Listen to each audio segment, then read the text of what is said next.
So, disagreements. I'm pretty sure we've all experienced them in some other way. Take this. Gabby and Amelia are discussing what the best sport is. Gabby might jump to say that it's ice skating. It's complex, beautiful. However, Amelia might say and complain that it's actually netball. It's a team-based sport. It gets you more active. This might cause you to start going at each other, and if things turn for the worse, they might eventually have an argument. And this could lead to the end of their friendship.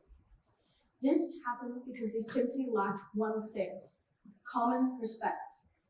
It's funny, really, as according to Lucidity, a website based on researching companies worldwide, respect is known as one of the third most common core values among most international companies worldwide. So why? If it's that common, how do we still misuse it in our day-to-day lives? Well, let's learn a bit more about it, shall we? Hi, I'm Alice, and I'm from Thailand and the UK. I'm Amelia. I'm from the UK and Jamaica. I'm Gabriella, and I'm from South Africa.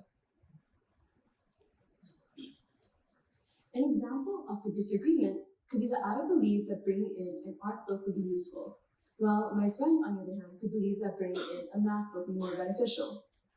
This is our own personal beliefs, yet we still choose to disregard this and have a fight. This goes under discrimination.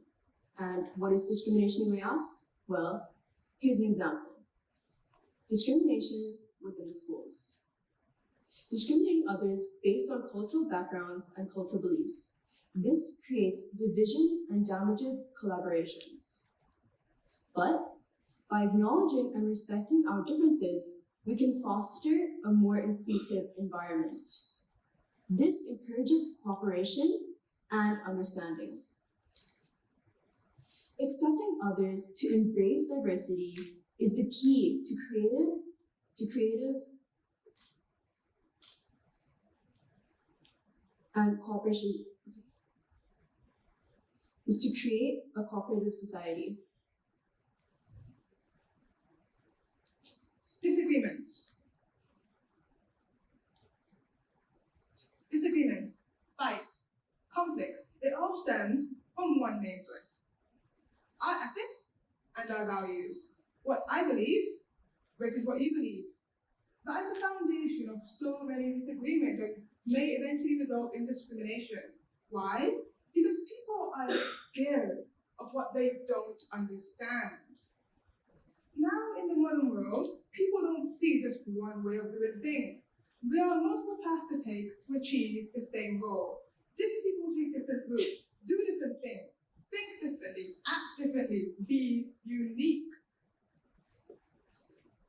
And now in a world where there's so much uniqueness and diversity, it brings the question of, why do people still think that there's one specific way you must do something to achieve a certain goal? The problem of dogmatism, holding rigid beliefs and being unwilling to accept any alternative viewpoint. That can't happen, because in the modern era, the 21st century, we have globalization. According to the World Migration Report for 2024, 3.6% of the global population lives in a country different from the one they were born in, and they're taking with them their culture, their heritage, their beliefs, their background, their different ways of doing things. And you know what? We don't accept them. Intolerant. We are intolerant to each other. People want to unite the world, but how can we do that if we don't accept each other for who they are? Extreme forms of intolerance can be called discrimination. And there are many forms of discrimination. For example, you have racial discrimination. We can look at the Black Lives Matter movement, which started simply from the hashtag Black Lives Matter and grew largely and became a movement after more and more blacks were unlawfully killed in America. And then we also have the feminist movement, which started in mid-19th century as women sought to improve their status and usefulness in society. And now we have my favorite, ideological discrimination, where we have to go back to the 17th century and look at Galileo Galilei, who proved the Copernicus theory, which stated that the Earth and all the other planets rotated around the sun. However, others opposed him. Others who believed in the geocentric theory, which was that the Earth was the center of the universe. Everything revolved around the Earth. And so Galileo was threatened, told to stop his observation. However, with all the opposition, he still managed to persevere and later published his book in 1632, Dialogue Concerning Two Chief World Systems, which proves his theory.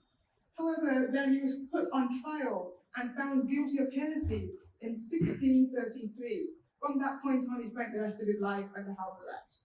However, his observations led to the foundation of modern physics and astronomy and the scientific revolution that followed. So some of the basic rules that we have now wouldn't be existing without him. This just goes to prove that differences are often sources of innovation, and we must be careful how we navigate them, because they can either have a negative effect or a positive one. And we must also remember that no person is above each other, and neither is any person below each other. We all have our differences, but we are all humans. Before we go, there's one thing I'd like to let you know. Let's say next time you're walking down the street, but maybe it's a bit cold, and you might see someone wearing shorts. You might stop and go, that's weird. But before you judge them, think, hey, they might be comfortable in cold weather. Why am I to judge them? So there's this little statement I always tell myself when I find myself in this situation. Hey, they're doing something I wouldn't usually do, but they're just living life. They're being happy. And I respect that. Thank you. Thank you.